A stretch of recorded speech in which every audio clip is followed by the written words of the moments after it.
ఇవాళ నేను లీక్షు ఒక పెద్ద ప్రాబ్లమ్ ని సాల్వ్ చేసుకున్నాం ఈజీగా. అసలు ఏం జరిగిందంటే లీక్షు బాత్రూమ్ లోపలికి వెళ్ళి గడి పెట్టేసుకునింది. ఈ విషయం చూడగానే ఒక్క నిమిషం నాకు భయం వేసింది. కానీ నేను తీసుకునే ఫస్ట్ స్టెప్ ఏంటి అంటే తనతో కమ్యూనికేట్ అవ్వడం, తను భయపడకుండా చూడడం. అలాగే నెమ్మదిగా చెప్పాను ఒక 2-3 సార్లు గడి తీయమని. నా మాట వినగానే తను కానీ ట్రై చేసింది గడి తీయడానికి. కాకపోతే హైట్ ప్రాబ్లం వల్ల తీయలేకపోయింది. ఎప్పుడైతే ఈ 2-3 సార్లు తను ట్రై చేసి ఫెయిల్ అయిందో అప్పుడు తను రియలైజ్ అయింది మనం తీయలేమేమో అనేసి. ఇంకా తను లోపల నుంచి ఏడవడం స్టార్ట్ చేసింది. అది చూడగానే నాకు ఇంకా చాలా భయం వేసి ఇంట్లో వాళ్ళకి కాల్ చేశాను. అన్ఫార్చునేట్లీ ఎవరు కాల్ లిఫ్ట్ చేయలేదు అదే టైం కి. అండ్ ఈ సిచ్యువేషన్ వస్తుందని నాకు ముందే తెలుసు. బికాస్ నేను లిక్షు లోపల వాష్రూమ్ లో ఉండేటప్పుడు ఒక 2-3 సార్లు గమనించాను తను గడి పెట్టడము.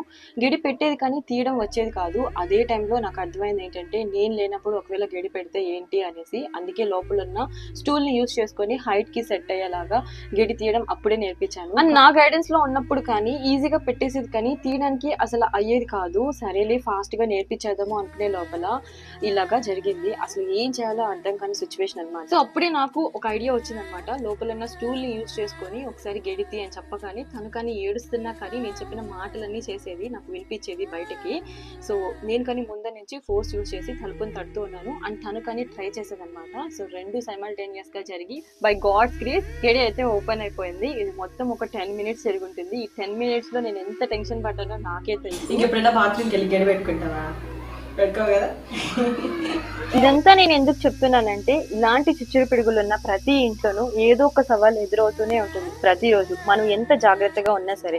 సో ఇలాంటి అనుకోని సిచ్యువేషన్స్ ఎదురవుతాయి అనుకున్నప్పుడు, లైక్ ఫర్ ఎగ్జాంపుల్ ఇలా తలుపుకి గడి పెడుతున్నారు అనుకున్నప్పుడు తీయడం కానీ వెంటనే నేర్పించేయండి. అలాగే అక్కడున్న వస్తువులు యూజ్ చేసుకొని ఎలా బయటపడాలో కానీ నేర్పించడం వల్ల మనం ఎక్కువ భయపడాల్సిన అవసరం లేదు. అలాగే తలుపు బద్దలు కొట్టాల్సిన అవసరం కానీ రాదనమాట. సో ఐ హోప్ ఈ వీడియో మీ అందరికీ నచ్చిందని అనుకుంటున్నాను. మీ ఫ్రెండ్స్ కి ఎవరికైనా యూజ్ అయితే షేర్ చేసేయండి. Thank you for watching. See you soon in next video. Thank you.